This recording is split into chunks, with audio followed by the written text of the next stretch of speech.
Ya. Oke teman-teman, Bismillahirrahmanirrahim. Assalamualaikum warahmatullahi wabarakatuh. Selamat siang teman-teman semua ya. Salam sejahtera untuk kita semua. Pada siang hari ini kita akan melanjutkan pertemuan untuk pendataan dan penilaian massal kita untuk sesi yang kelima atau pertemuan yang kelima teman-teman ya. Sebelum nanti di pertemuan yang ke-8 akan dilakukan ujian tengah semester teman-teman ya. Pokoknya teman-teman gini, kemungkinan ujian akan dilakukan dalam bentuk open book, kemungkinan gitu ya teman-teman ya. Tapi kalau open book otomatis mungkin soalnya tidak akan ada di dalam buku. Teman-teman membuat jawaban sendiri. Nah, kalau saya dari awal kalau open book, teman-teman tidak boleh open book gitu teman-teman ya. Loh, kenapa kok tidak boleh open book? Bolehnya open laptop. Ya, maksudnya teman-teman kalau bisa jangan membuka buku, tapi membuka file-file yang ada di laptop. Ya boleh sih kalau punya buku sih boleh. Tapi kalau misalnya nggak punya buku, itu kalau ada soft copy yang di laptop lebih enak bukanya tinggal Ctrl F, Ctrl F, Ctrl F, ketemu. Misalnya NOP tinggal kamu Ctrl F, ketemu. Jadi waktunya tidak terbuang gitu loh. Maksud saya seperti itu. Jadi enak kalau misalnya kalian punya soft copy, tinggal dimasukkan ke laptop, misalnya gitu ya. Mencarinya tinggal pakai laptop, Ctrl F, ini bab ini Ctrl F, misalnya di cap 533, kalau bisa Ctrl F, enak, tapi kayaknya bentuknya image agak susah di Ctrl F juga. Jadi di sini seperti itu. Itu teman-teman ya. Tapi belum ada kepastiannya. Oke ya, belum ada kepastiannya. Minimal teman-teman sudah saya beritahukan ya, kemungkinan soalnya open book. Kalau open book otomatis kemungkinan jawabnya ya tidak ada di buku, yang artinya teman-teman harus membuat jawaban tersendiri. Intinya seperti itu. Oke teman-teman, nanti kalau ada kepastian lagi akan saya beritahu. Tapi untuk sementara informasinya seperti itu. Nah, terkait dengan pertemuan kita yang ketiga, yang keempat, teman-teman ada yang mau ditanyakan dulu nggak? Materi yang keempat.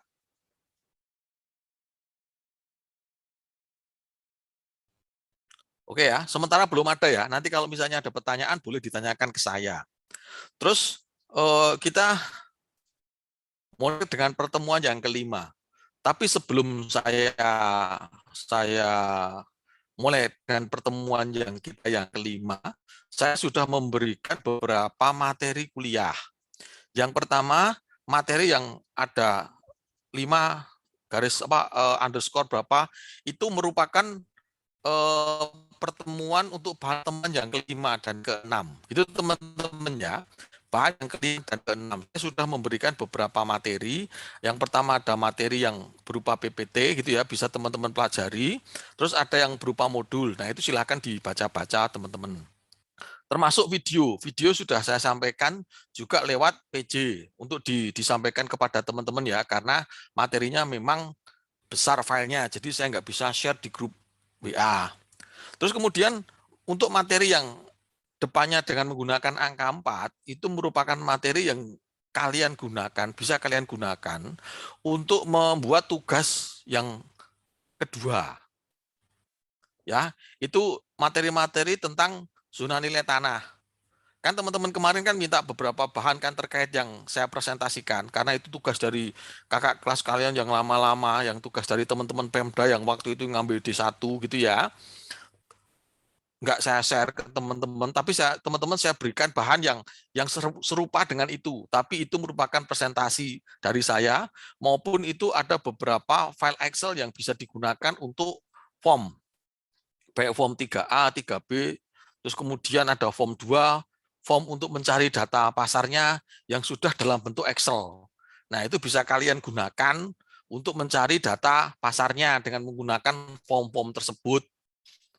Nah, kalau belum ada ya, kalau misalnya itu nggak bisa dibuka atau nggak bisa kalian manual kan, menggunakan form yang ada di CAP 533, terus kemudian di copy atau di scan, terus kemudian kalian conteng sendiri secara manual, di scan lagi nanti untuk kelengkapan data juga nggak ada masalah. Ya, cuman memang modalnya 2 kali, harus modal kertas untuk di scan, terus kemudian diconteng, kemudian dimasukkan lagi ke dalam komputer gitu ya. memang modalnya lebih dari 1 kali, tapi nggak ada masalah. Itu teman-teman ya. Jadi sudah saya sampaikan beberapa materi terkait dengan tugasnya. Jadi mulai sekarang sudah bisa minimal nyicil nyari-nyari data transaksi yang ada di wilayah kalian. Harusnya tugas ini dibuat kelompok, kalau semisal kalian ada di Bintaro gitu ya. Biasanya teman-teman dibuat di Bintaro, dibuat kelompok gitu, ada beberapa kelompok buat tugas ini, tapi karena kalian sedang PJJ ya terpaksa membuat di kelurahannya masing-masing. Terus kemudian untuk harga jual ya kalian bisa muter-muter di lingkungan kalian di sekitarnya. Kalau yang sebelumnya sudah membuat tugas mata kuliah penilaian residensial, nah tugas itu bisa kalian gunakan untuk mencari untuk apa namanya menggunakan data transaksinya. Kalau kalian semester ini mendapatkan mata kuliah penilaian properti komersial gitu ya, nah minimal data tanahnya bisa kalian gunakan juga untuk melakukan penilaian properti komersial. Kalau memang melakukan penilaian properti komersial menggunakan data pasar dan menggunakan pendekatan apa biaya. Kecuali kalau kalian bisa melakukan penilaian properti komersial dengan menggunakan pendekatan pendapatan, kalau memang dapat pendapatannya. Mungkin itu dulu teman-teman ya. Oke, saya share screen. Untuk pertemuan yang kelima. Maaf Pak, Oke. untuk Muhammad Lutfi sudah hadir. Oh ya, oke, nggak apa-apa. Oke. Masih Pak. Ya, saya lanjut ya. Nah, untuk pertemuan yang kelima, gitu ya, kita mengulang kembali terkait dengan alternatif pendataan dan pemberian NOP. Ya. Nah, materi ini sudah saya berikan, ada videonya dari Dusko. Ya, materi ini sudah saya berikan materinya dari Dusko. Namun demikian saya langsung untuk yang pertemuan kali ini saya langsung untuk pada materi pemberian NOP atau nomor objek pajak, gitu ya. Nah, nanti untuk yang alternatif pendataan bisa saya sampaikan di minggu depan, tapi sekarang adalah pemberian NOP terlebih dahulu. Nah, NOP ini merupakan nomor identitas objek pajak. Nomor objek pajak, singkatannya nomor objek pajak.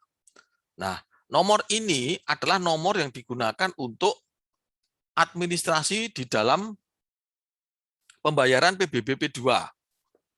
Kalau di dalam PPH, NOP ini adalah disamakan dengan NPWP. Cuman bedanya, kalau NPWP itu diberikan kepada subjek pajaknya, kepada wajib pajaknya. Berarti kepada orang pribadi atau badan. Nah, ada ketentuannya lagi, kalau PPH yang penghasilannya mempunyai penghasilan di atas PTKP. Nah, kalau NOP ini semua bidang yang ada itu diberikan NOP, nomor objek pajak. Ya, baik itu untuk objek pajak PBB P2 maupun objek pajak PBB P3 atau P5L. Hanya kalau untuk yang objek pajak PBB 2 itu semua bidang itu diberikan nomor objek pajak. Nah, mungkin dikecualikan yang untuk PBB P5L. Nah, maksud saya adalah seperti ini. Untuk fasilitas-fasilitas umum seperti tempat ibadah, masjid, gereja, wihara, terus kemudian kantor pemerintah pusat maupun kantor pemerintah daerah dan lain sebagainya, itu juga diberikan NOP. Namun atas PBB dari objek pajak tersebut itu tidak dikenakan PBB.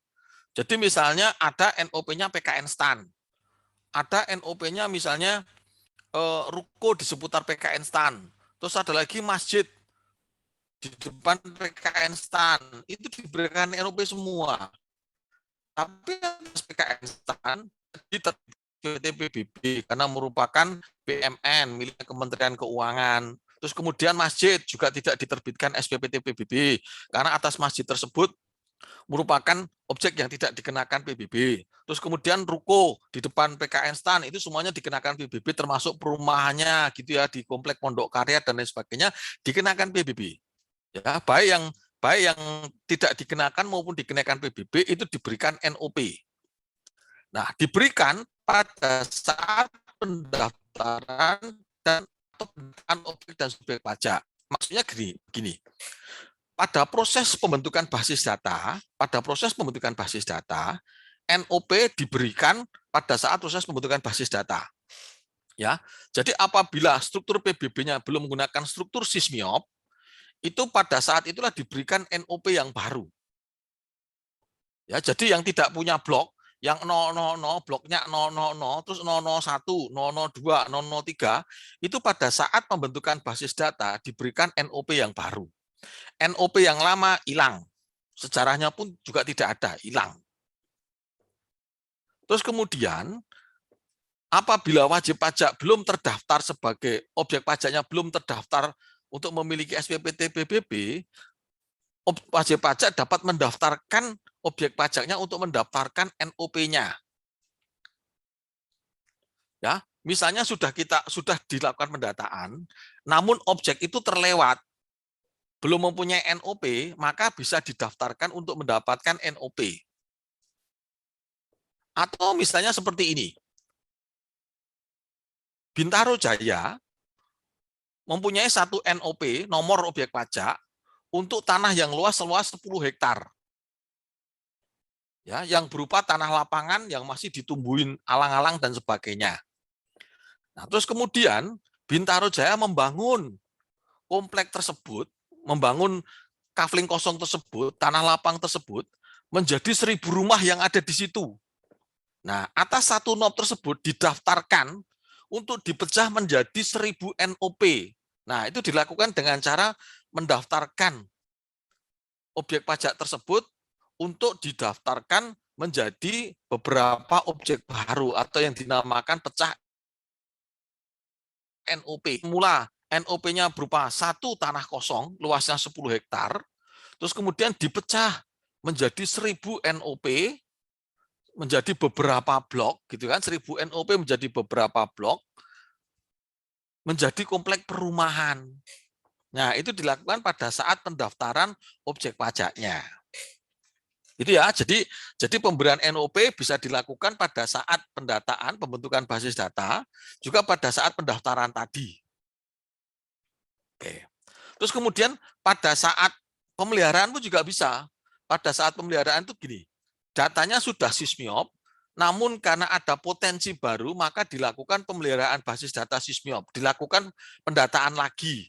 Nah, biasanya ini untuk SPPT yang terlewat. Misalnya gini, bapaknya sudah meninggal, objek pajaknya menjadi warisan, sudah dibagi ke anaknya si A dan si B. Nah, si A dan si B bisa memecah SPPT yang awalnya hanya milik bapaknya menjadi 2 bidang SPPT. Asalkan ada surat keterangan waris atau misalnya sudah ada sertifikat yang dipecah. Nah, itu bisa dipecah menjadi atas nama A dan B. Terus kemudian misalnya lagi objek pajaknya sudah beralih atau diperjualbelikan. Nah, itu juga bisa, kalau misalnya jual belinya sebagian, berarti atas satu NOP dipecah menjadi 2 NOP atau lebih. Nah, NOP ini digunakan dalam administrasi perpajakan sebagai sarana wajib pajak dalam melaksanakan hak dan kewajiban perpajakannya. Jadi sama dengan NPWP, kalau NOP ini dikenakan kepada objek pajaknya sebagai sarana wajib pajak dalam melaksanakan hak dan kewajiban, misalnya untuk membayar PBB, terus kemudian untuk mengajukan balik nama PBB, terus kemudian untuk membayar tagihan PBB dan lain sebagainya. Saya lanjutkan lagi. Nah, sifat dari NOP, yaitu unik. Setiap bidang tanah sebagai objek pajak diberikan satu NOP yang berbeda dengan NOP di bidang tanah yang lain. Jadi NOP ini antara satu bidang dengan bidang yang lain itu berbeda, unik. Satu objek pajak hanya memiliki satu NOP. Nah, NOP ini bisa diberikan kepada bumi dan atau bangunan. Ya, nomor objek pajak. Objek pajaknya apa sih? Bumi dan atau bangunan. Jadi apabila diberikan kepada tanah kosong, berarti NOP itu diberikan kepada apa? NOP ini diberikan kepada bumi. Kalau tanah kosong. Kalau diberikan kepada tanah dan bangunan, misalnya kepada ruko, diberikan kepada lapangan golf, kecuali lapangan, dia juga ada restorannya di tempat lapangan golf, ada kantornya. Terus kemudian diberikan kepada apa namanya, jalan tol. Jalan tol itu diakui sebagai bangunan, terus kemudian gerbang-gerbang tol itu sebagai bangunan, terus kemudian di samping kanan samping kiri jalan tol itu juga ada tanahnya. Nah, diberikan kepada tanah dan bangunan. Terus kemudian NOP itu juga bisa diberikan kepada bangunan. Nah, contohnya apa? Contohnya kepada apartemen. Contohnya kepada rusunami misalnya. Contohnya kepada apa? Contohnya kepada kalau teman-teman tahu ada jembatan penyeberangan. Jembatan penyeberangan yang menghubungkan antara satu mall dengan mall yang lain. Di situ kan ada juga apa ruko-ruko tempat jualannya pada jembatan penyeberangan itu. Nah, itu juga dikenakan PBB P2. Contohnya kalau di Tangerang itu ada di BSD, jembatan yang menghubungkan antara BSD Junction dengan ITC BSD. Kalau di Jakarta, misalnya jembatan yang menghubungkan antara Mangga 2 dengan Harko ya, dengan Harko Mangga 2 misalnya. Nah, itu di situ ada jembatan-jembatan penyeberangan yang berupa lorong, tapi di dalam lorong itu ada penjualnya, ada apa namanya ruko-ruko atau tempat-tempat untuk jual belinya, ada penjualnya gitu ya, ada kios-kiosnya di dalamnya. Nah, Tanah Abang juga ada jembatan penyeberangannya yang digunakan untuk menghubungkan dari satu bangunan ke bangunan yang lain. Nah, itu juga dikenakan NOP diberikan kepada bangunannya. Gitu ya, NOP diberikan kepada bangunannya. Nah, jadi NOP itu bisa diberikan kepada tanah, diberikan kepada tanah dan bangunan, diberikan kepada bangunan tok. Terus kemudian tetap objek pajak yang diberikan pada setiap bidang objek pajak tidak berubah dalam jangka waktu yang lama. Artinya sama dengan NPWP, sama dengan NIK kita. Bahwasanya NOP ini sifatnya tetap dalam jangka waktu yang lama. Bisa berubah kalau misalnya ada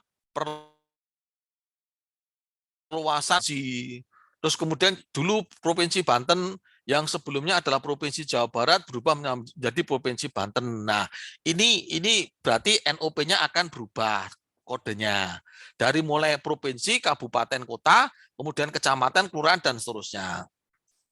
Terus lagi, misalnya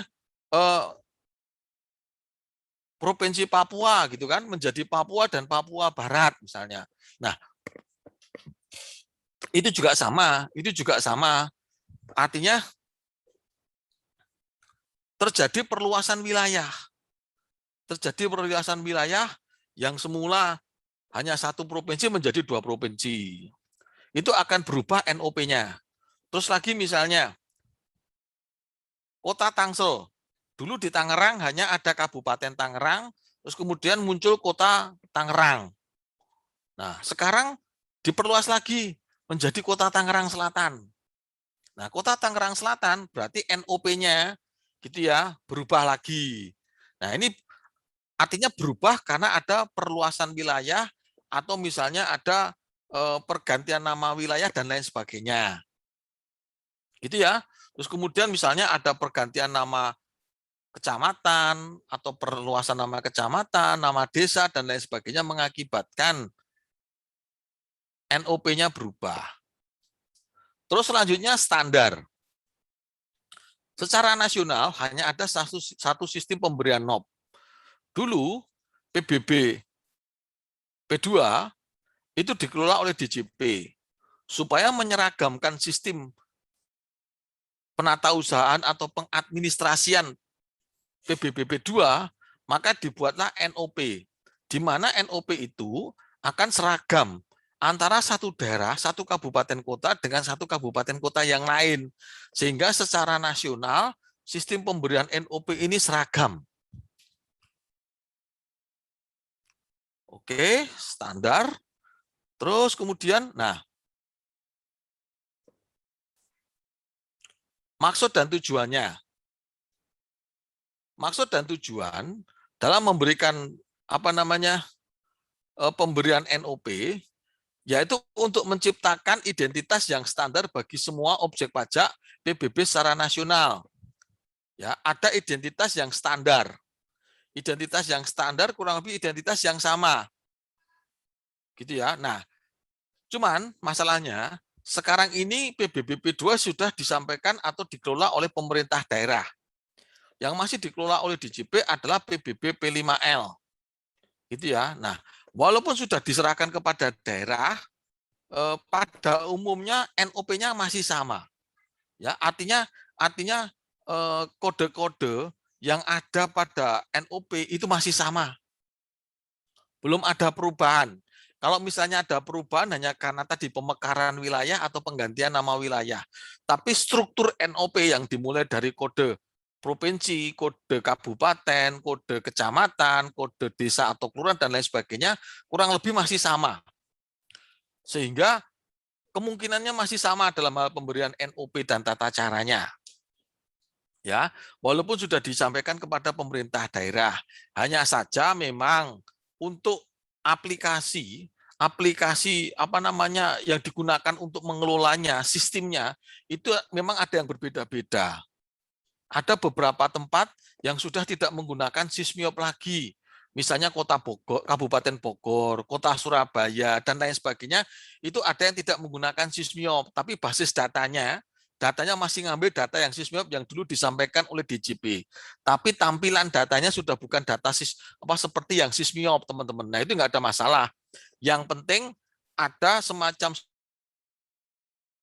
gunakan untuk mengelola atau menata usahakan untuk mengelola atau menata usahakan PBBP 2. Nah, selanjutnya adalah untuk menertibkan dan menyederhanakan administrasi PBB. Ya, menertibkan supaya dalam melakukan administrasi lebih tertib. Ya, data-datanya tidak berantakan, NOP-nya sama. Terus kemudian membentuk file induk PBB dengan NOP sebagai penghubungnya. Nah, membentuk file induk PBB ini artinya apa? Artinya untuk menghubungkan antara data atributik dan data sparsial yang ada di dalam basis data PBB. Data sparsial itu adalah data-data yang berupa vektor. Data-data berupa SIG PBB, SIG, Sistem Informasi Geografisnya PBB. Jadi kalau diklik di peta, itu nanti diklik di NOP-nya, nanti NOP-nya akan menghubungkan ke data atributiknya. Nah, di dalam data atributiknya nanti akan keluar, oh nama wajib pajaknya ini, NOP-nya sekian, letak objeknya ada di sini, kemudian alamat wajib pajaknya ada di sini, terus kemudian luas tanah sekian, luas bangunan sekian, terus kemudian tagihan tunggakan PB-nya sekian, sudah dibayar tanggal sekian, dan lain sebagainya, itu ada data-datanya. Oke ya, ada data-datanya. Terus kemudian selanjutnya,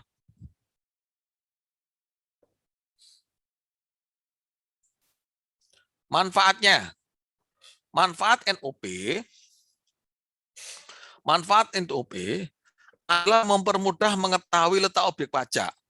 Artinya gini, dengan adanya NOP, peta-peta itu diberikan NOP di situ, gitu ya, diberikan NOP 1, NOP 2, NOP 3, maka kita akan mengetahui lokasinya ada di mana. Sama dengan teman-teman kalau sekarang Sherlock, oh saya posisinya ada di sini Sherlock, gitu kan. Nah, itu juga sama. Ya, itu model kayak di Sherlock gitu ya. Tapi di dalam peta di situ untuk mengetahui objeknya ada di mana. Nah, kalau sudah diketahui objeknya ada di mana, maka untuk menyampaikan SPPT maupun untuk menyampaikan SPOP-nya menjadi lebih mudah. Nah, akan sulit kalau misalnya objek itu berupa tanah kosong. Akan sulit kalau objek itu berupa rumah kosong. Kenapa? Karena SPOP dan SPPT itu susah tersampaikannya kepada wajib pajak. Ya, jadi misalnya kalau di desa-desa banyak sawah. Nah, kalau pemiliknya sawah orang desa situ sih gampang. Kalau pemiliknya sawah misalnya sudah orang luar kota, sawahnya dibeli oleh anaknya, anaknya sudah pergi keluar kota, bapak ibunya sekarang sudah nggak ada, susah. Gitu ya, tanah-tanah kosong misalnya, ada punya sawah, ternyata sawahnya sudah dimiliki oleh anaknya, bapak ibunya sudah nggak ada semuanya. Nah, berupa warisan, sedangkan anaknya tinggal di kota. Nah, itu susah untuk menyampaikan SPPT dan SPOP-nya. Rumah kosong juga demikian. Misalnya kalian misalnya punya rumah lagi, orang tua kalian punya rumah lagi, sekarang tinggalnya misalnya di Jakarta, sedangkan di kampung masih punya rumah. Nah, sekarang ditinggal ke Jakarta. Kalau rumahnya ada yang ngontrak, mungkin yang ngontrak akan memberikan informasi kepada orang yang menyampaikan SPPT maupun SPOP. Tapi kalau misalnya rumahnya dalam kondisi kosong, maka susah untuk menyampaikan SPOP maupun SPPT-nya. Terus kemudian yang ketiga, untuk mengintegrasikan data atributik dan spasial. Tadi ya, mengintegrasikan artinya tadi biasanya di dalam peta SIG, kalau kayak semacam Google Map gitu ya, kalau diklik di situ akan ketahuan nih bidangnya siapa, fotonya objek seperti apa, terus kemudian luasnya berapa, ada NOP berapa dan lain sebagainya. Itu juga sama. SIG dibuat seperti itu untuk mengintegrasikan antara data atributik, data yang berupa atribut dengan data sparsial atau data yang berupa vektor tadi. Terus yang keempat, untuk mengurangi kemungkinan ketetapan ganda. Maksudnya ketetapan ganda itu ada pembuatan SPPT lagi. Ya. Jadi banyak sekali pembuatan ketetapan ganda. Maksudnya gini. Sawah atau rumah kosong tadi kan misalnya SPPT-nya tidak bisa disampaikan kepada wajib pajak. Karena memang rumahnya kosong, terus kemudian sawahnya juga si pemiliknya susah diidentifikasi. Akhirnya apa? Akhirnya SPPT PBB-nya itu hanya disimpan oleh Pak RT atau Pak RW maupun oleh orang kelurahan di apa namanya? Disimpan oleh orang kelurahan, RT RW atau yang lain. Nah, pada saat si pemilik ini pulang ke rumahnya, pada saat si pemilik ini misalnya pas Lebaran atau pas akhir tahun pulang ke rumahnya pengen membayar PBB, dia mencari-cari SPPT PBB-nya ini nggak ketemu. Akhirnya si pemilik tadi mengajukan SPPT ke pajak daerah untuk diterbitkan SPPT. Nah, di pajak daerah dicek kira-kira NOP-nya di mana, terus kemudian letaknya ada di mana. Oh, kalau misalnya dia menunjukkan pada lokasi tertentu atau dengan data-data yang ada, sertifikat tanah, surat keterangan RT RW dan sebagainya ada data-datanya, maka bisa diidentifikasi atas objek tersebut sudah ada SPPT-nya. Namun SPPT-nya belum sampai kepada wajib pajak. Sehingga atas SPPT tersebut, atas objek tersebut tidak perlu diterbitkan SPPT lagi. Cukup untuk dibuatkan salinan. Cukup untuk diterbitkan dibuatkan semacam kopi dari SPPT tadi. Gitu ya, dibuatkan salinan SPPT, dicetak ulang gitu ya, istilahnya dicetak ulang SPPT-nya untuk disampaikan kepada wajib pajak agar dibayar. Setelah dibayar SPPT disampaikan kepada wajib pajak. Jadi tidak perlu di entry data lagi, tapi cukup di print aja, dicetak lagi SPPT-nya. Mengajukan salinan SPPT PBB dengan NOP yang sama, tidak perlu membuat NOP yang baru. Nah, kemudian yang kelima, memudahkan pemantauan data tunggakan. Ya, dengan adanya NOP tadi, maka data-datanya, baik itu data tunggakan maupun data subjek dan objek pajaknya itu ada semua. Jadi ada data semuanya, sehingga akan ketahuan mana PBB yang sudah dibayar, mana PBB yang belum dibayar. Sehingga akan ketahuan tunggakannya. Terus kemudian yang keenam, sebagai identitas objek pajak yang dimiliki atau dikuasai oleh wajib pajak. Jadi sebagai identitas, NOP tadi sebagai identitas. Kalau kita sekarang, kita mempunyai NIK. NIK itu juga identitas kita yang melekat pada kita. Kita mempunyai NPWP, saya mempunyai NPWP, mungkin kalian belum memiliki NPWP. Nah, itu juga NPWP, datanya identitas yang melekat pada saya. Itu ya teman-teman ya, ini manfaat dari NOP. Nah, ini teman-teman, ini adalah struktur dari NOP gitu ya. Nanti saya terangkan dengan menggunakan slide yang lain. Digit 1 dan kedua adalah digit provinsi. Terus kemudian digit 3 dan keempat itu adalah kode kabupaten atau kota. Kemudian digit 567 itu adalah kode kecamatan. Terus kemudian 8, 9, 10 itu adalah kode desa atau kelurahan. Kalian tinggal di desa atau tinggal di wilayah kelurahan. Terus kemudian digit 11, 12, dan 13 adalah digit blok. Ya, di dalam satu blok kurang lebih terdapat 200 objek pajak. Terus kemudian nomor selanjutnya adalah nomor urut objek pajak atau NOP tadi, nomor urut objek pajaknya. Ada 4 angka di sini.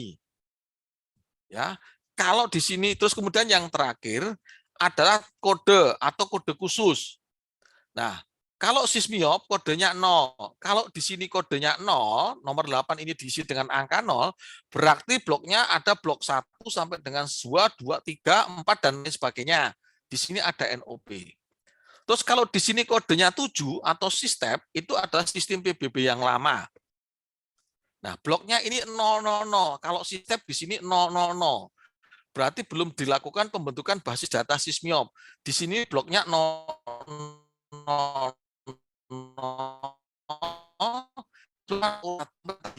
1 sampai dengan semua objek pajak yang ada di situ. Itu kalau sistem. Terus kalau objek pajak bersama ininya 9, maka blok sama NOP-nya sesuai dengan blok yang ada di situ. Maksudnya objek bersama itu gini. Misalnya kalian tinggal di apartemen. Nah, di apartemen itu kan ada tanahnya di bawah, kalian tinggal di gedung-gedungnya. Ibaratnya kalian tidak memiliki tanah, kalian hanya memiliki ruangan-ruangan apartemen. Nah, yang dimaksud objek bersama dalam apartemen itu adalah tanah bersama dan bangunan bersama. Jadi tanah yang ada di bawah apartemen sebagai tempat berdirinya apartemen itu adalah tanah bersama, dimiliki semuanya yang ada di situ. Bangunan itu ada yang punyanya bangunan sendiri dan bangunan bersama. Bangunan sendiri itu adalah bangunan yang kalian miliki atau kalian beli. Misalnya kalian beli apartemen tipe 54, ya berarti bangunan kalian tipe 54. Nah, di luar itu ada bangunan milik bersama, seperti selasar atau gang di antara kamar-kamar itu. Terus lobi di depan lift, itu juga bangunan bersama. Terus kemudian lobi di lantai 1, itu bangunan bersama. Ada teras atau balkon, itu bangunan bersama juga. Ya, terus kemudian ada toilet yang ada di belakang-belakang lift, itu juga bangunan bersama juga. Nah, itu belakang bersama. Gitu ya. Jadi kalau di sini kodenya 9, SPPT itu nggak akan keluar. Nggak akan keluar berupa SPPT. Tapi yang akan keluar adalah SPPT yang kalian miliki orang per orang tadi. Fungsinya untuk apa? Untuk membagi secara pro-rate dari SPPT yang ada di apartemen tersebut. Ya, jadi misalnya dalam satu apartemen itu terdapat misalnya ada misalnya 2.000 kamar, ada 2.000 objek pajak. Berarti blok 1 NOP 001 itu dikasih angka 9, berarti objek bersama di situ. Atau misalnya dibuat blok baru, misalnya blok 10 misalnya. Blok 010. Terus kemudian NOP1 adalah objek bersama 9. Nah, misalnya gini. Luas tanahnya 10.000, berarti tanahnya 10.000. Terus kemudian bangunannya yang diperjualbelikan atau yang dimiliki orang per orang itu sejumlah 3.000 meter persegi, terus kemudian yang menjadi bangunan bersama 2.000 meter persegi. Nah, berarti yang ada di SPPT 9 tadi, di sini kodenya 9 tadi, berarti dimasukkan luas tanahnya 10.000 meter persegi, luas bangunannya 2.000 meter persegi. Nah, itu tidak akan keluar di SPPT nantinya. Nah, SPPT keluarnya nanti ada yang di NOP 2 sampai dengan NOP 2001. Karena di situ ada 2000 NOP. Nah, di NOP 2 itu ya, yang saya miliki, nanti bangunannya akan keluar di SPPT, bangunannya adalah 54 meter persegi. Terus bumi bersama ngitungnya 54 per bangunan yang diperjualbelikan 3.000 kali 10.000, ketemu berapa itu bumi bersamanya. Terus bangunan bersamanya 54 per 3.000 kali 2.000 meter persegi. Nah, ketemu berapa itu luas bangunan bersamanya. Itu nanti SPPT yang akan dibayar. Nah, kalau kalian punya apartemen tipe studio, misalnya bangunannya 21 meter persegi, maka kalian nanti SPPT-nya bangunannya itu 21 meter persegi. Bumi bersamanya 21 per kali 2.000 meter persegi bangunan bersamanya. Tanahnya 21 per 3.000 kali 10.000 meter persegi. Ketemu berapa? Nah, itu tanah dan bangunan. Nah, di NOP 9 tadi, di belakang angka 9 ini, nggak keluar SPPT-nya. Terus kemudian untuk 1, 2, 3 kebun hutan tambang, ini kode untuk PBB P5L. Untuk PBB P2, 1, 2, 3 ini tidak ada. Oke. Nah, ini ya, ini contoh tadi untuk yang kode 9. Nah, ini contohnya untuk apartemen tadi menggunakan tanah bersama.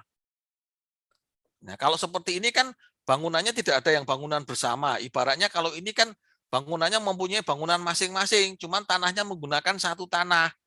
Nah, kalau seperti ini berarti dia mempunyai tanah sendiri juga kalau ini kalau berdiri di sini. Atau menggunakan tanah secara bersama-sama.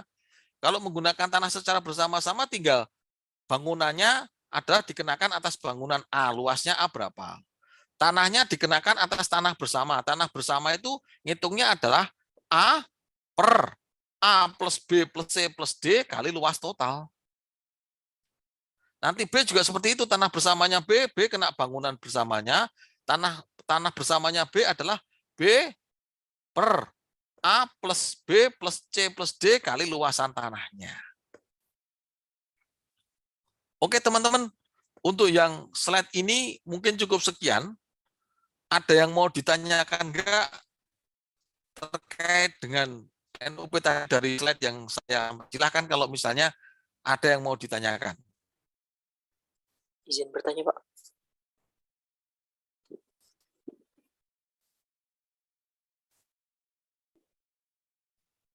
Oke, Ogi yang mau tanya, silakan.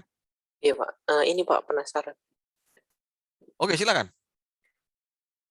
NOP itu bisa dihapuskan nggak ya, Pak, kalau semisal terjadi kayak bencana alam yang likuifaksi tanah itu, Pak? Itu kan tanahnya hilang atau kayak lumpur lapindo di Sidoarjo itu kan udah nggak bisa lagi ditempati gitu, Pak. Itu NOP-nya bisa dihapuskan nggak, Pak, dari Sismiop, Pak?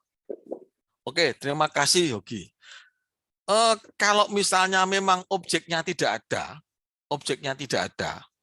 itu bisa dihapuskan. Objek tidak ada itu seperti apa? Benar, seperti bencana alam, itu menjadi tidak ada, bisa dihapuskan. Terus kemudian misalnya apa? Penggabungan NOP.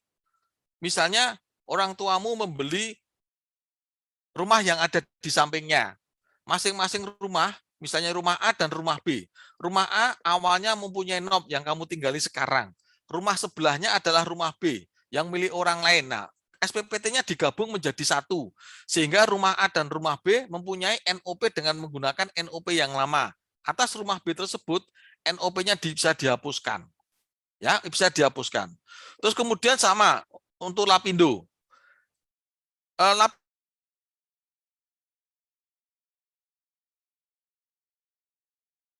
Lapindo gini, dulu di situ ya terhapus, kemudian rumah-rumah yang ada di situ misalnya dibebaskan oleh PT Minara Lapindo Jaya misalnya ya, oleh PT Lapindo gitu kan. Nah, kalau sudah memang rumah-rumah itu dibebaskan dan menjadi satu kepemilikan PT Minara Lapindo tadi, ya atas objek itu ya NOP-nya bisa dihapuskan, hanya terbit satu NOP atas nama PT tersebut. Tapi tentunya kalau untuk menghapuskan atau menggabung NOP tersebut dengan mengajukan ke kantor pajak terkait, kecuali kalau memang objeknya hilang. Objek hilang itu tadi kayak bencana di Palu yang memungkinkan objeknya hilang. Terus apalagi tsunami di Aceh. Tsunami di Aceh misalnya bisa mengakibatkan objeknya hilang, tanahnya kan lautnya menjadi maju, daratannya menjadi mundur. Nah, itu bisa objek misalnya hilang. Nah, bisa wajib pajak mendaftarkan ke kantor pajak untuk menghapuskan NOP, bisa dilakukan si fiskus aktif karena memang ada kejadian bencana alam. Bisa juga. Bisa juga misalnya apa? Misalnya sungai, punya tanah, punya sawah di pinggir sungai.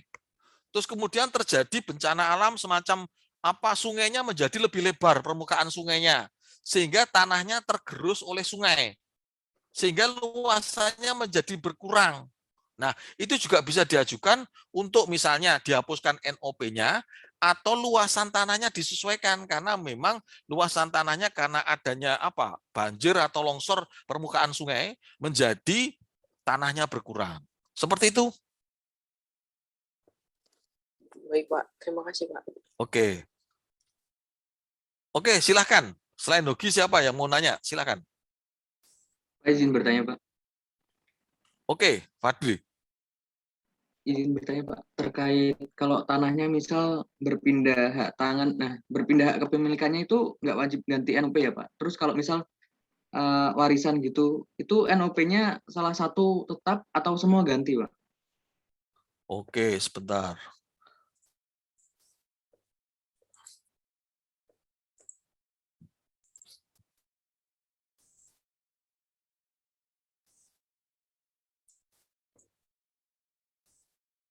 Enggak, satu dulu. Pertanyaanmu tadi yang pertama apa?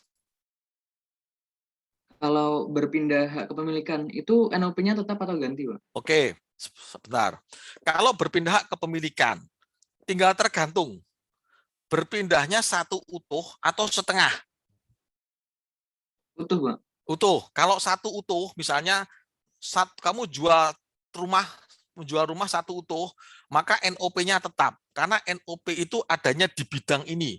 Cuma nanti nama SPPT PBB-nya hanya dibalik nama di nama SPPT PBB. Yang semula si A menjadi si B.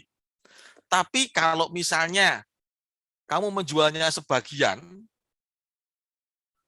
kamu punya 2 rumah gandeng, kamu jual sebagian, maka rumah yang satu itu bisa diajukan, rumah yang baru yang dibeli orang tadi bisa diajukan untuk yang namanya dipecah NOP-nya. Kalau dipecah NOP-nya, maka rumah yang lama yang kamu tempati menggunakan NOP yang lama. Tentunya dengan luas tanah dan luas bangunan yang sudah disesuaikan dengan yang sudah dijual. Misalnya rumah yang lama, misalnya luasnya 200 meter. Terus kemudian bangunannya misalnya luasnya 150 meter. Nah, sekarang rumah yang lama luasnya jadi tanahnya jadi 100 meter, bangunannya juga menjadi 100 meter pakai NOP yang lama. Terus kemudian rumah yang dibeli orang tadi itu dipecah dari situ NOP-nya menggunakan kode NOP yang baru. Kode NOP yang terakhir. Nah, itu dibuat NOP baru dengan luas tanahnya 100 meter, luas bangunannya 50 meter dengan NOP yang baru. Gitu Fadil, bisa diterima?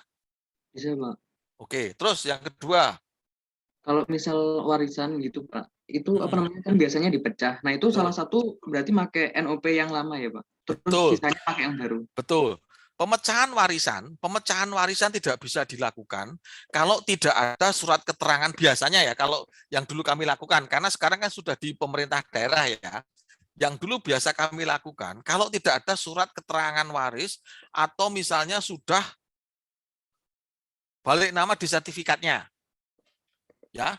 Jadi misalnya kalau misalnya belum ada surat dari pengadilan agama, kalau Islam kan menggunakan pengadilan agama, kalau misalnya untuk agama yang lain kan menggunakan catatan sipil dalam membagi warisannya, itu kalau belum ada surat resminya, kami tidak akan membagi warisan itu ke dalam bagian-bagian kecil, karena kita tidak tahu jumlahnya, misalnya anaknya 3, anaknya baginya itu laki dapat 2 kali perempuan, atau seperti apa. Jadi pembagian warisan kan macam-macam. Ngikut hukum nasional atau ngikut hukum agama, kalau yang beragama Islam. Kalau ikut hukum agama berarti laki-laki jatahnya 2 kali dari pihak perempuan, kan gitu ya. Tapi kan, nah pembagian ini kita mengikuti pembagian dari tadi pengadilan agama, atau kita nunggu sampai sertifikatnya jadi. Nah, semisal sudah ada sertifikat yang jadi, satu tanah dibagi bagian, maka kita akan membagi tanah itu menjadi 3 bagian. Bagian 1A, bagian 2B, bagian 3C. Nah, bagian 1 biasanya menggunakan NOP yang lama. Bagian kedua menggunakan NOP yang baru, bagian ketiga juga menggunakan NOP yang baru. Disesuaikan dengan luas wilayahnya. Kenapa NOP-nya lama masih ada? Supaya kita bisa menelusuri sejarah tanah tersebut. Bahwa tanah ini awalnya satu bagian besar utuh dibagi atau dipecah menjadi 3 bagian, A, B, dan C. Kalau misalnya masih ada tunggakan, maka pengajuan permohonan pemecahan SPPT itu biasanya tidak dilayani sebelum tunggakan pajaknya benar-benar lunas untuk PBBP 2. Kenapa? Karena setelah nanti dipecah, nanti pada nggak ada yang tanggung jawab untuk bayar PBB-nya. Karena masing-masing pihak sudah merasa punya SPPT masing-masing. Gitu ya. Nah, kalau misalnya belum ada surat, wajib pajak tersebut diperkenankan untuk membalik nama tanah dan bangunannya tersebut. Misalnya orang tuanya sudah meninggal semua, dia menyertakan akta kematian dari bapak dan ibunya atau surat keterangan meninggal atas orang tuanya, maka atas SPPT tersebut bisa diterbitkan untuk atas nama salah satu anaknya dengan ditambah atau 3 anaknya. Jadi namanya ABC atau A dan kawan-kawan atau ACS, biasanya seperti itu. A dan kawan-kawan atau ACS atau dinamakan SPPT-nya ABC. Kenapa? Karena itu masih berupa warisan. Barangnya masih satu, miliknya bersama. Miliknya A, miliknya B, miliknya C. Gitu Fadil. Bisa diterima? Baik, Pak. Terima kasih, Pak. Oke. Oke teman-teman, silahkan. Kalau misalnya masih ada yang mau ditanyakan, sebelum saya lanjutkan dengan slide yang lain. Izin nanya, Pak. Oke, silahkan. Surya. Terkait penomoran NOP tadi, Pak. Hmm. Itu kan ada yang bagian blok, Pak. Berarti itu sampai per saat waktu ini belum ada berubah ya, Pak ya? Peta bloknya itu. Sampai sekarang belum ada berubah. Namun akan berubah apabila tadi misalnya terjadi perluasan blok tadi. Misalnya contohnya tadi, BSD City mempunyai tanah kosong atau Bintaro mempunyai tanah kosong seluas 10 hektar misalnya. Awalnya itu menjadi 1 blok.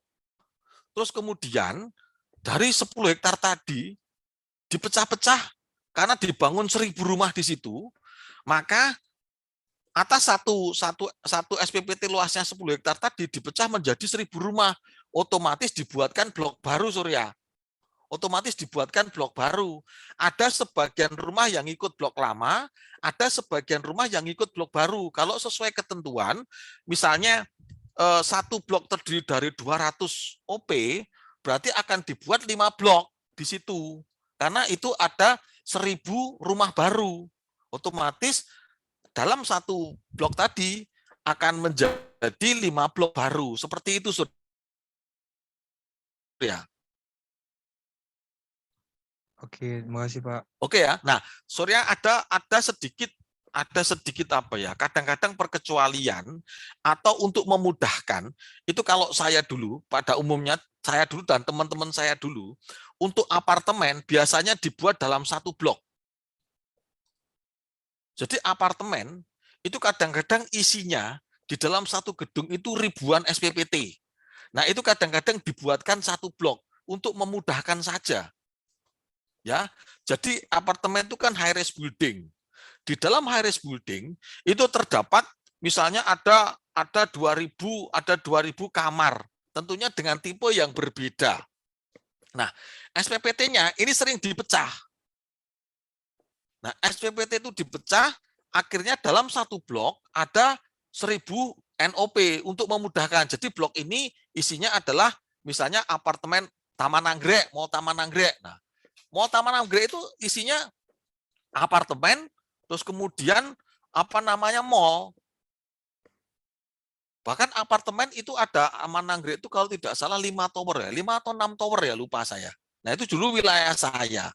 Terus Tanjung Duren itu ada apartemennya juga. Terus Agung Podomoro itu juga ada apartemen, ada mallnya. Itu kan mixed use. Gitu ya teman-teman ya.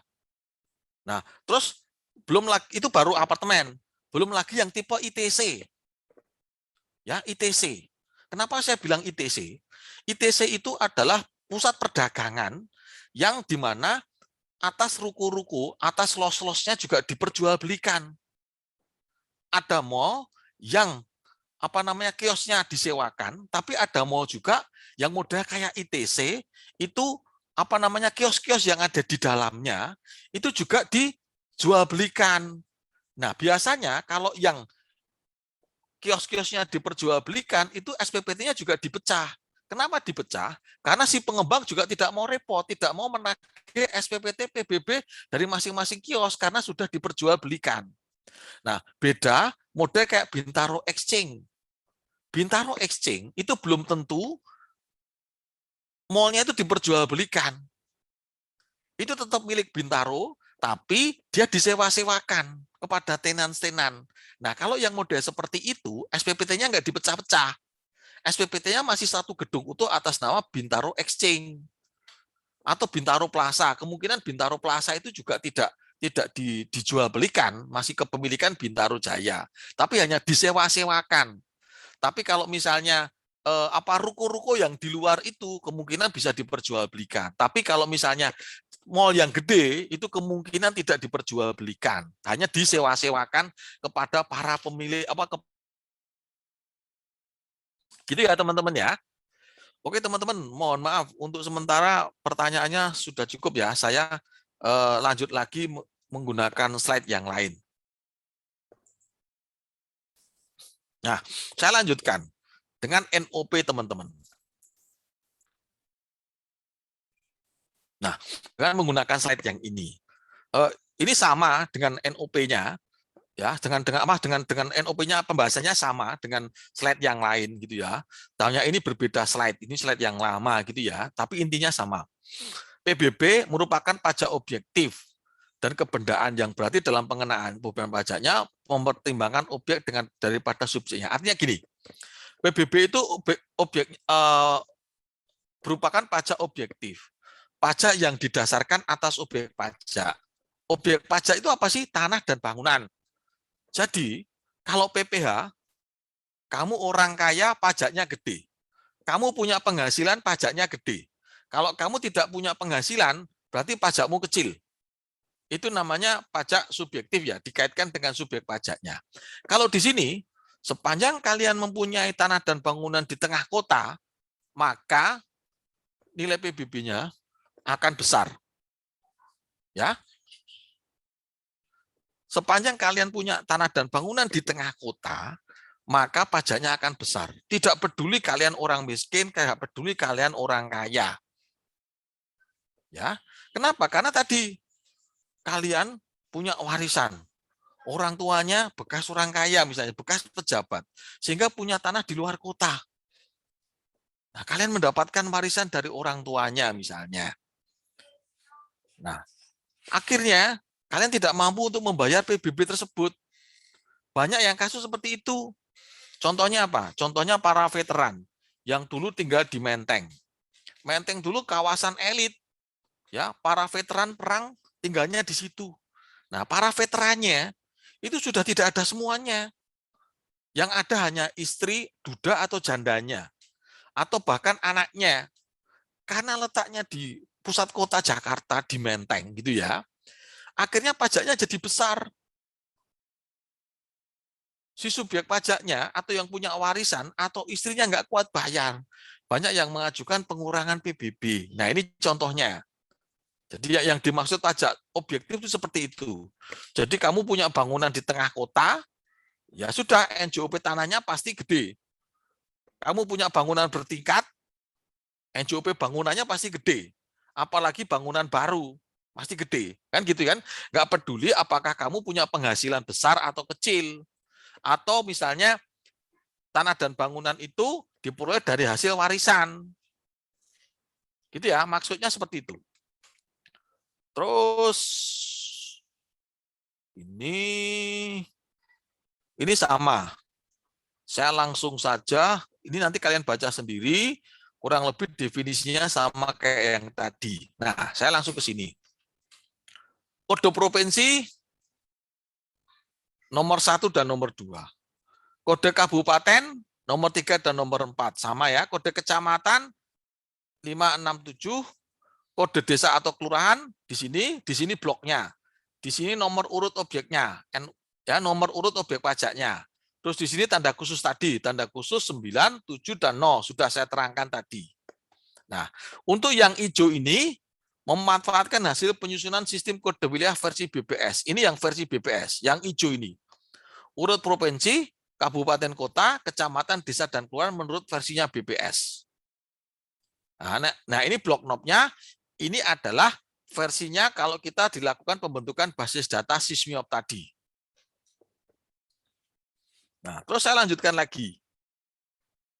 Nah, penomoran kode provinsi. Pulau Sumatera, kode provinsinya 1 dan 2 sebagai cadangan. Pulau Jawa, kode provinsinya 3 dan 4, nomor 4 sebagai cadangan, Nusa Tenggara, Kalimantan, Sulawesi, Maluku, dan seterusnya. Nah, contohnya ini.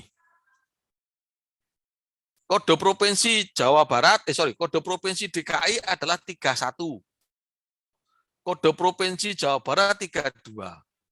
Kode provinsi Jawa Tengah 33, kode provinsi DIY 34, kode provinsi Jawa Timur 35. Kode provinsi Banten baru di sini 36. Karena provinsi baru. Nah, nanti kalau misalnya Madura Merdeka membuat provinsi sendiri, ya Madura 37. Terus Cirebon bikin provinsi sendiri, ya berarti Cirebon 38. Gitu ya, dan seterusnya sampai 39 yang ada di sini.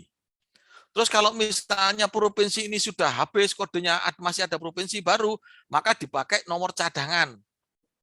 Ya, provinsi Banyuwangi nanti ada di sini nih. Nah, provinsi nomornya 41 misalnya. Dan seterusnya. Kalau fungsinya cadangan itu untuk itu.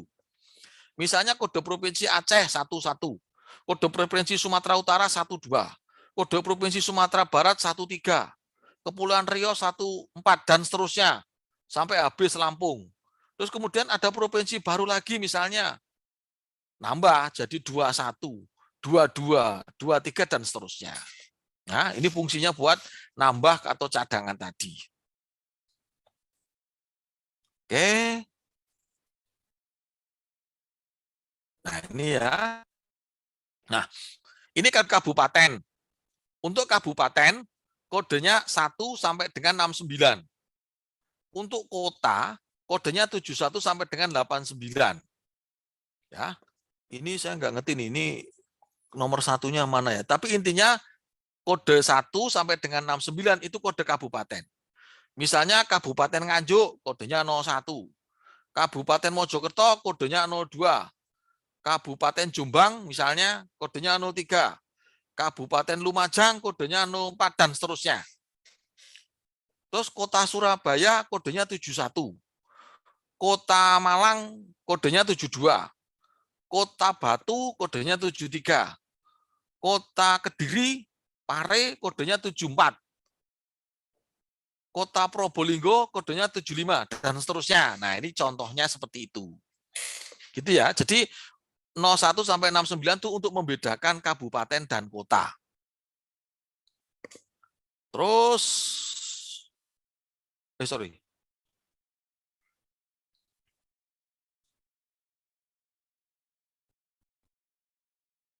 Nah, kemudian ini kode kecamatan.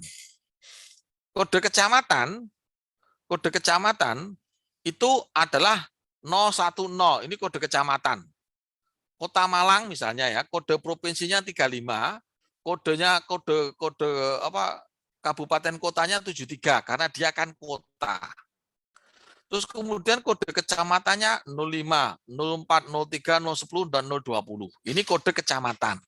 Nah, terus sekarang kalau kecamatan Sukun ini pecah jadi dua, yaitu kecamatan Sukun dan kecamatan Jambu misalnya, maka kecamatan Sukun tetap NOP-nya 010. Kecamatan Jambu jadi 011. Ya, kalian bisa baca di belakang, slide yang di belakang. Tapi saya baca sekarang daripada saya bolak-balik. Kecamatan Blimbing pecah. Jadi Kecamatan Blimbing dan Kecamatan Bunga. Maka Kecamatan Blimbing tetap NOP-nya 40. Kecamatan yang baru, Kecamatan Bunga, maka menjadi 041. Ya, kalau ada pemekaran kecamatan, cara memberikan nomor seperti itu. Terus, Kecamatan Lowokwaru pecah menjadi Kecamatan Lowokwaru 1 dan Kecamatan Lowokwaru 2. Jadi pecah menjadi 3 kecamatan. Ya, Lowokwaru 1, Lowokwaru 2 misalnya. Nah, Lowokwaru tok menggunakan kode 050. Lowokwaru 1 menggunakan kode 051. Lowokwaru 2 menggunakan kode 052. Ya, itu kalau misalnya kode kecamatannya pecah. Itu teman-teman ya, contohnya seperti itu. Terus lanjut. Ini kode desa atau kode kelurahan. Ya. Karena ini kota, maka tidak punya desa. Punyanya adalah kelurahan. Tapi kalau kabupaten bisa memiliki desa. Nah, kalau ini kota, berarti di sini dia punya kode.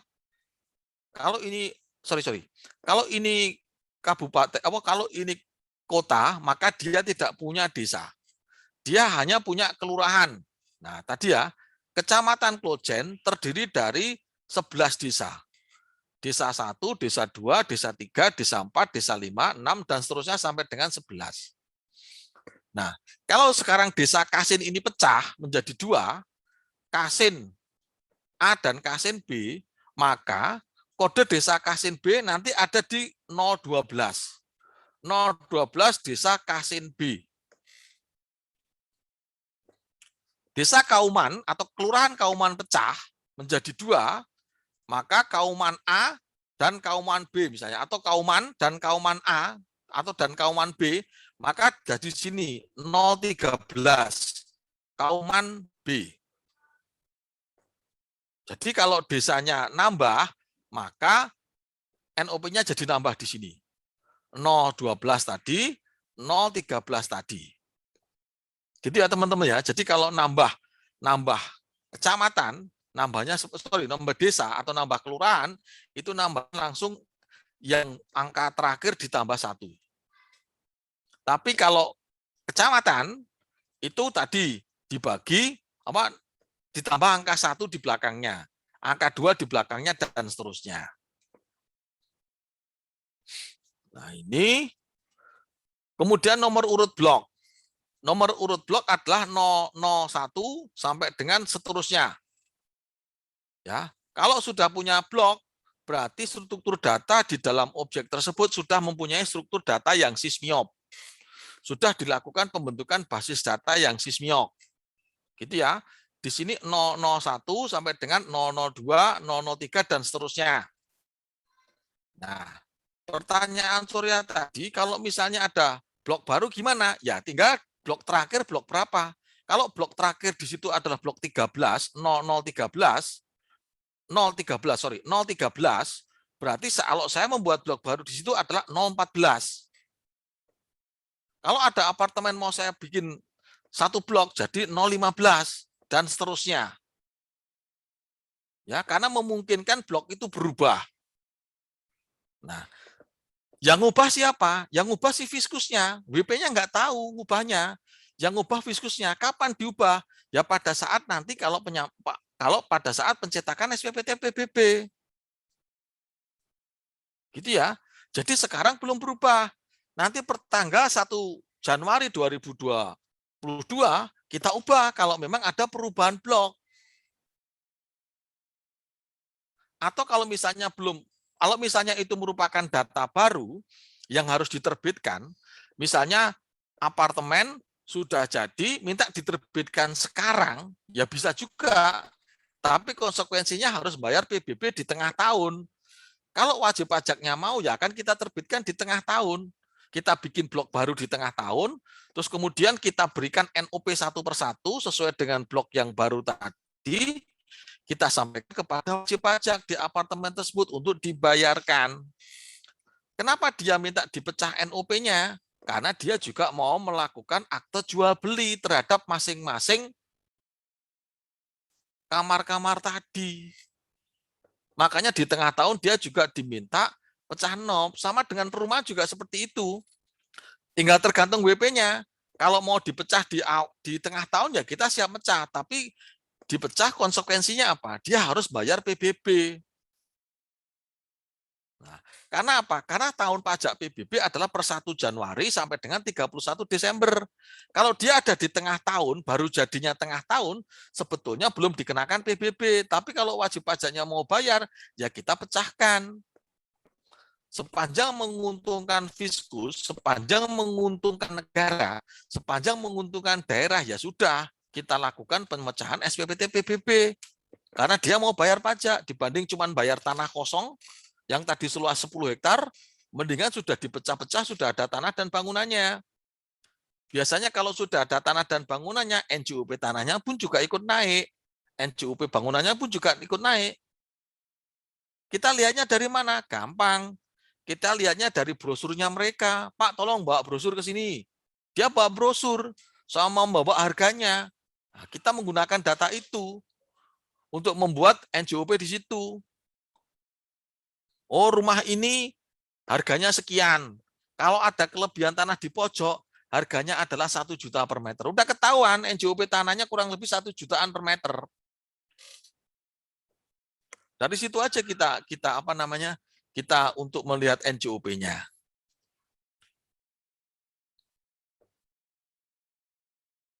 Nah, ini contoh bloknya, tadi Surya ya, pertanyaanmu, ini blok 1, blok 2, blok 3, blok 4, blok 5, blok 7, dan seterusnya. Nah, kalau ternyata di blok 5 ini, ternyata di sini dibangun apartemen, gitu ya, di bawah tulisan 5 ini dibangun apartemen, maka di sini dilihat blok terakhir blok berapa? Blok 7. Nah, berarti di sini kita bikin blok 18 di sini, titiknya ada di sini. Di sini kita bikin blok baru, blok 18 di sini. Nah, isinya satu apartemen utuh dengan banyak tadi NOP-nya mungkin ada 2000 tadi, 2000 SPPT tadi, 2000 NOP kita bikin di sini. Atau tadi punyanya BSD City atau Bintaro tadi, dia mengembangkan ada 1000 rumah di sini, ya kita bikin misalnya 5 blok lagi, ya nggak apa-apa, kecil-kecil.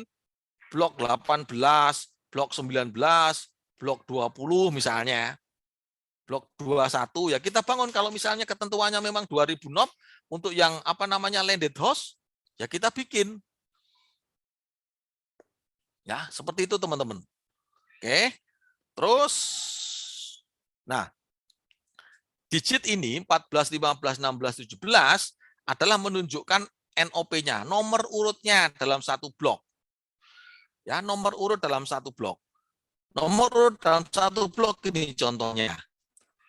1, 2, 3. Jadi ini blok 7. Blok 7. Nah, blok 7 gitu ya. Di dalam blok 7 ada NOP-nya, nomor urutnya. Nih, spiral 1, 2, 3, 4, 5, 6, 7 dan seterusnya. 14, 15, 16 ke sini arahnya. 34, 35, 36 dia turun ke sana. 38 spiral sini. Sampai 65 terus dia ke sini. 67, 82, 83 ke sini, 102, 103 ke sini terus ke sini. Nah, ini namanya spiral tadi. memberikan NOP, urutan NOP-nya seperti ini. Nah, terus kalau misalnya tadi kamu bilang tadi, misalnya orang tuamu membeli rumah di NOP 1 dan NOP 2, ya bisa NOP 2-nya dihapus. Digabung dengan NOP 1. Jadi batasnya jadi sekian NOP 1-nya. Gitu ya. Terus NOP 1 misalnya punya warisan dibagi 3 orang. Nah, baginya gimana? Ke sana atau ke sana? Atau ini dibagi ini terus dibagi sini. Nah, tinggal nanti NOP 1-nya yang ada di mana? Di paling pojok sini, atas sini, 2, NOP 1, terus ini terakhirnya berapa? 140 ya. Berarti NOP 1, 141, dan 143. Kalau dibagi begini, ya berarti 1, 141, 143. Kalau dibagi seperti gini, nah, depannya ngadep sana, ya berarti ya ini NOP 1, NOP 141, NOP 142. Dan terusnya. Oke, yang ini tadi sudah ya, sudah saya terangkan. Terus ini juga sama. Oke, ini enggak perlu. Oke, ini yang perubahan. Tadi ya, kalau misalnya di Jawa ada terakhir, tadi penambahan Provinsi Banten dari nomor 35 jadi nomor 36 tadi. Gitu ya, tadi sudah saya terangkan di sana. Nanti kalau yang ini dibaca sendiri. Terus tadi ya, kalau ada penambahan kabupaten, berarti nomor kabupaten terakhir. Kalau ada penambahan kota, berarti angkanya pakai angka 71, dimulai dari 71. 72, 73, misalnya gitu ya. Ada penambahan kota lagi, jadi 7-nya berapa yang terakhir. Jadi bedanya kalau kabupaten angkanya 1 sampai 69, 1 sampai 69, kalau kota dimulai dari 71 sampai dengan terus. Nah, oke. Terus kemudian kecamatan tadi sudah ya, kalau kecamatan angkanya 030, jadi 031 kalau pecah, 032 dan seterusnya. Terus kemudian kecamatan 040 pecah jadi 041, 042 kalau kecamatan. Terus kalau kode desa menggunakan kode desa yang terakhir. Jadi kalau tadi ada 11 desa, ada penambahan desa baru, berarti desa baru NOP-nya 00012, 012. Ada desa baru lagi 013 dalam wilayah kecamatan yang sama ya, dalam wilayah kecamatan yang sama tentunya. Terus oke. Sepertinya nanti silakan dibaca sendiri ya. Oke teman-teman. Untuk yang ini NOP-nya cukup, mungkin ada yang mau ditanyakan teman-teman dari slide yang tadi. Silakan. Kalau ada yang mau ditanyakan. Pak, izin bertanya, tadi sinyal Oke, saya silakan. sempat low yang di bagian pemekaran kelurahan. Tadi kan kalau misalnya Kasin, ada pemekaran kelurahan jadi Kasin A sama Kasin B. Kasin atau enggak dan Kasin Kasin A. sama Kasin A.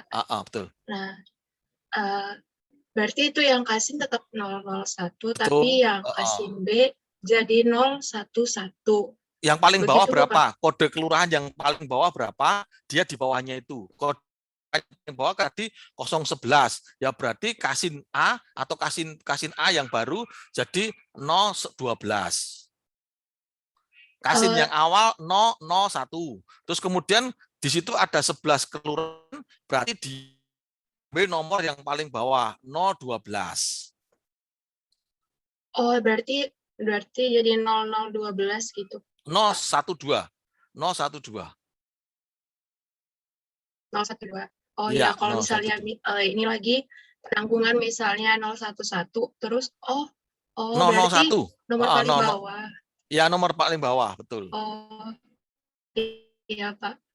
Tadi saya ketinggalan karena sinyal saya. Terima kasih Pak. Oke ya, bisa dimengerti ya, Angel ya? Iya bisa Pak. Oke, silakan yang lain. Pak izin bertanya Pak. Oke, silakan. Untuk pemberian NOP yang pertama kali itu kan mestinya sudah dilakukan sejak lama ya Pak. Terus kemudian kalau saat ini kan sudah banyak dibangun rumah-rumah baru gitu di lahan-lahan kosong. Berarti itu kemungkinan udah nggak urut secara spiral gitu ya Pak nomor NOP-nya itu kalau keadaan sekarang. Oke, pemberian NOP diberikan untuk yang mengikuti versi SISMIOP sejak dilakukan pembentukan basis data. Itu ya. Untuk tadi ya, saya bilang ya, ada beberapa wilayah yang memang belum dibentuk pembentukan basis data SISMIOP, masih menggunakan sistem PBB yang lama yang namanya sistem tadi. Itu NOP-nya sebenarnya sudah ada, tapi tidak ada blok sama NOP-nya. Blok-bloknya, sorry, tidak ada bloknya, NOP-nya ada dari nomor 1 sampai dengan tak terhingga. Itu adanya di mana? Ya di desa-desa yang ada di gunung. Terus kemudian ada yang di pinggir pantai, yang potensi ekonominya kecil, tidak dilakukan pembentukan basis data SISMIOP. Karena pendataan lebih terpaku kepada mencari ekonomi baru, sumber ekonomi baru yang bisa untuk menutup pendapatan daerah. Nah, sehingga untuk daerah-daerah yang tadi punya potensi yang kecil tidak dilakukan pendataan SISMIOP, tapi masih menggunakan data-data yang lama. Nah, terkait misalnya tadi ada pemecahan NOP, ada bangunan baru dan lain yang sebagainya, ya otomatis sekarang struktur NOP-nya bentuknya sudah tidak spiral lagi. Tapi ya tetap spiral, tapi cuman di tengah-tengah misalnya ada nomor yang besar atau nomor yang setelah nomor terakhir. Seperti itu Tiara. Jadi tetap spiral. Namun kalau misalnya terjadi pemecahan NOP, ya menjadi berbeda. Cuman kalau dari tanah kosong berubah menjadi tanah dan bangunan, ya NOP-nya tetap sama. Hanya bangunannya didaftarkan di kantor pajak untuk dijadikan sebagai objek pajak. Yang semula tanah kosong dengan NOP yang sama didaftarkan lagi menjadi tanah dan bangunan dengan NOP yang sama. Kecuali kalau tanah kosong tersebut dijual sebagian terus dibangun dua-duanya, ya otomatis yang satu pakai NOP lama, yang satu pakai NOP yang baru. Terus kemudian didaftarkan untuk disesuaikan lagi datanya, kepemilikannya siapa, dulu tanah kosong menjadi ada bangunannya. Terus kemudian yang bangunan baru juga sama, kepemilikannya siapa, yang semula belum ada datanya menjadi ada datanya. Seperti itu Tiara. Dapat dipahami Pak, terima kasih. Oke teman-teman, masih adakah yang mau ditanyakan? Izin bertanya lagi Pak. Oke, Fadlil.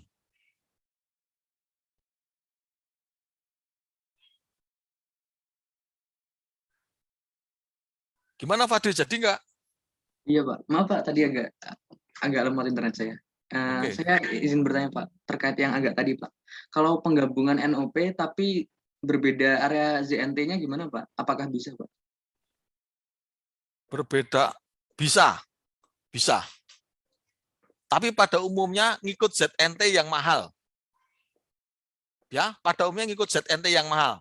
Contoh, orang tuamu punya rumah di tepi jalan. Terus orang tuamu membeli sawah yang ada di belakang rumahmu atau kebun yang ada di belakang rumahmu. Otomatis yang di tepi jalan kan punya zona nilai tanah yang ikut ke jalan. Terus yang baris kedua akan mempunyai zona nilai tanah yang berbeda dari sub pertama. Nah, kalau orang tuamu mau menggabung kepemilikan tadi, maka otomatis tanah yang di belakang ngikut ZNT yang ada di depan.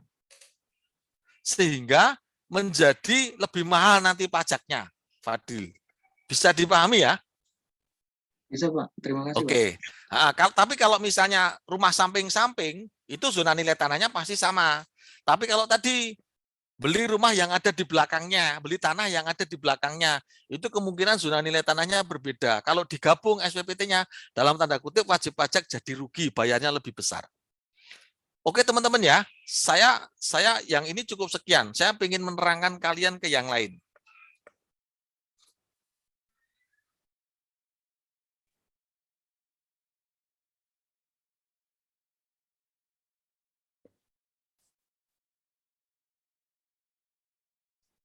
Sebentar teman-teman, sebentar.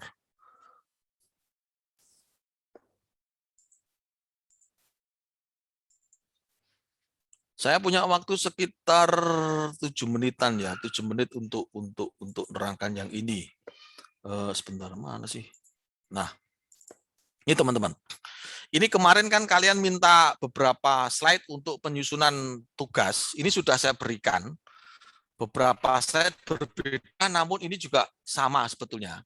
Terus kemudian sudah saya berikan file Excel juga sama untuk membuat file tugas. Nah, ini kebetulan saya dulu juga di sini, di Direktorat Ekstensifikasi dan Penilaian, pas di penilaian masalah tanah saya. Di seksi dikasih penilaian tanah, penilaian masalah tanah. Nah, ini nanti dibaca sendiri. Nah, tugas kalian adalah mengumpulkan data pasar atas transaksi penawaran. Bisa dari langsung mencari di lapangan, bisa lewat internet, bisa lewat manapun sebanyak-banyaknya untuk mewakili tiap-tiap ZNT.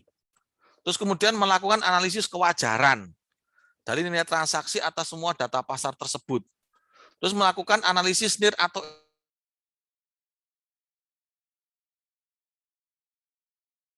NJOP, plotting di peta. Oh, dapat transaksi di jalan A, jalan B, jalan C, jalan D, di gang, itu nanti di plotting di situ. Terus kemudian analisis keseimbangan NIR antar ZNT. Analisis keseimbangan NIR itu gini. Misalnya di sub pertama, tadi yang dibilang si Fadil tadi, itu misalnya NJOP-nya 1 juta per meter. Terus kemudian di sub kedua, di sub kedua setelah jalan, itu kan nggak mungkin 1 juta. Kan dia letaknya di belakang dari sub pertama. Nah, dia kan misalnya ternyata kamu dapatkan 500.000 transaksinya per meter. Nah, apakah dia 500.000 atau 700 atau dia malah justru 400? Nah, nanti keseimbangan ini yang akan melihatnya dari data transaksi yang didapat. Terus kemudian kompilasi. Kompilasi ini nggak usah bikin buku, cukup tabel saja. Ya, nggak usah bikin buku, tabel saja. Nah, kalian buatnya dari baru. Kalian tidak perlu mencari peta ZNT dari kantor pajak atau dari mana, nggak perlu.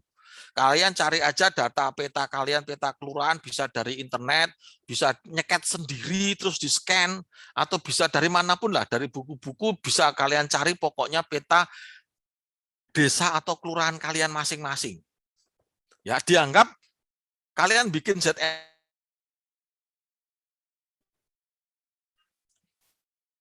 Ya, bikin ZNT. Nah, ini data harga jual. Harga transaksi diupayakan maksimal 3 tahun. Transaksi itu berarti jual beli, data jual beli. Data penawaran diupayakan maksimal 1 tahun. Data penawaran, saya harapkan ini penawaran yang up to date. Ya, data penawaran 12 bulan yang lalu, saya nggak yakin itu masih data penawaran. Kalian harus cek, atau malah justru tanya, untuk menjadikan data itu menjadi data yang baru.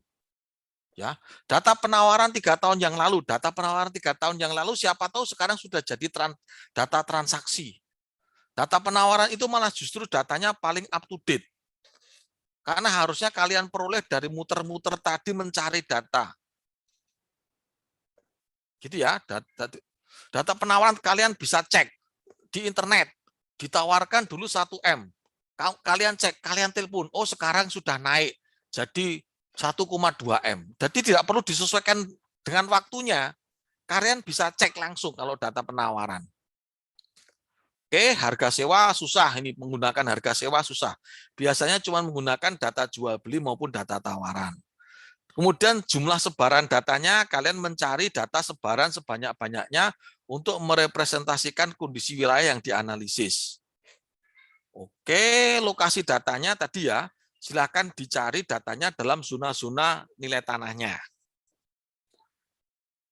Nah, kemudian penyesuaian data. Penyesuaian datanya terhadap faktor jenis data dan waktu. Jenis data tadi data transaksi atau data penawaran. Kalau data transaksi berarti tidak ada penyesuaian jenis data, hanya waktu yang disesuaikan. Kapan terjadinya transaksi? Kalau jenis datanya penawaran, berarti hanya disesuaikan jenis data penawaran. Oh, saya dapat data penawaran itu 3 hari yang lalu, seminggu yang lalu. Nah, itu boleh disesuaikan. Misalnya kalau ditawarkan harganya 500 juta, lakunya berapa sih? Oh, kira-kira minusnya 5% atau 10%. Oke. Nah, Yang pertama dilakukan adalah penyesuaian terhadap jenis data penawaran atau data jual beli. Baru dilakukan penyesuaian menurut waktunya. Terus, nah, membuat batas imajiner. Kalian bisa membuat batas imajiner zona nilai tanah dalam peta kelurahan kalian masing-masing. Ya, dibuat aja imajiner dulu. Menurut kalian kira-kira batasnya seperti ini. Nanti baru turun lapangan dicocokkan. Gitu ya, ini pertimbangan. Nah, mengacu pada peta ZNT lama, dianggapnya kita petanya nggak punya peta ZNT lama. Nggak perlu minta peta-peta ke kabupaten kota.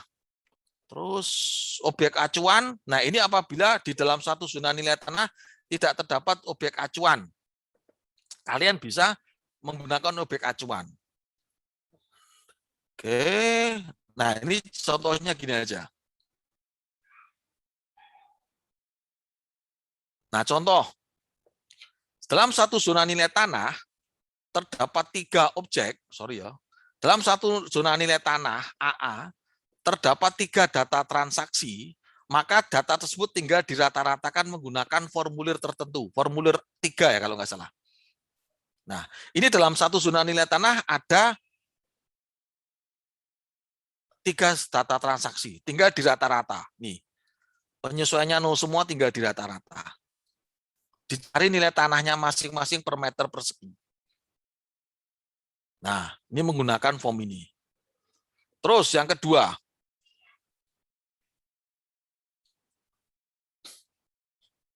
dalam satu zona nilai tanah hanya terdapat 1 data transaksi.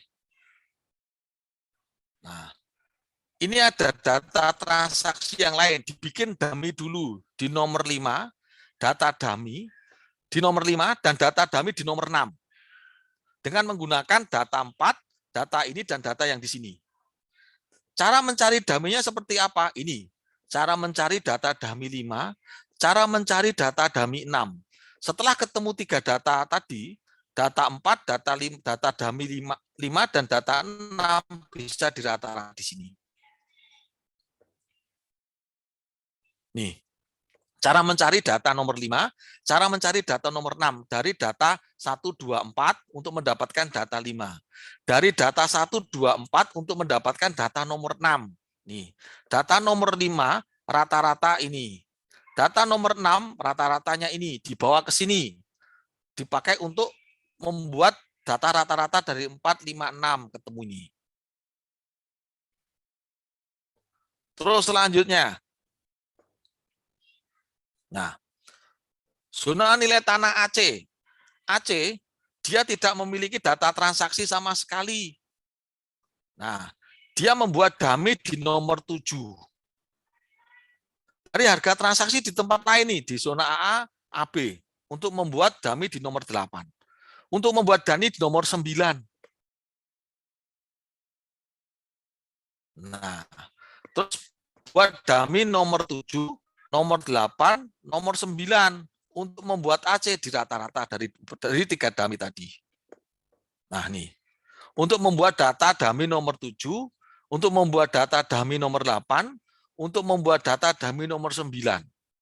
Terus dari data 7, 8, 9 di rata-rata ketemu sekian. Nah, yang terakhir, zona nilai tanah AD. Zona nilai tanah AD tidak punya data transaksi sama sekali. Dia membandingkan dari 3 zona. Zona AA, zona AB, zona AC. Boleh melakukan penyesuaian dari menggunakan zona. Zona AA, zona AB, zona AD. Tapi ada penyesuaiannya di sini. Penyesuaian terkait lokasi, fisik, jenis penggunaan, dan jumlah penyesuaian. Ada adjustment-nya, ada penyesuaiannya di sini. Mendapatkan nilai sekian. Nah, ini. Oke teman-teman ya, sementara penjelasan saya seperti itu karena waktunya sudah habis. Nanti pertanyaannya disimpan dulu, boleh bertanya nanti di pertemuan yang ke-6. Ya, kalian bisa, saya sudah berikan slide, sudah bisa kalian baca-baca sendiri. Ya, sudah saya terangkan sedikit untuk tugasnya. Silahkan kalian pelajari gitu ya, nyari data sebanyak-banyaknya. Kalau tidak dapat data pun juga tadi sudah saya beritahukan cara mencari data dummy-nya. Oke teman-teman ya, itu yang bisa saya sampaikan. Kuliah hari ini karena waktunya sudah habis, saya akhiri.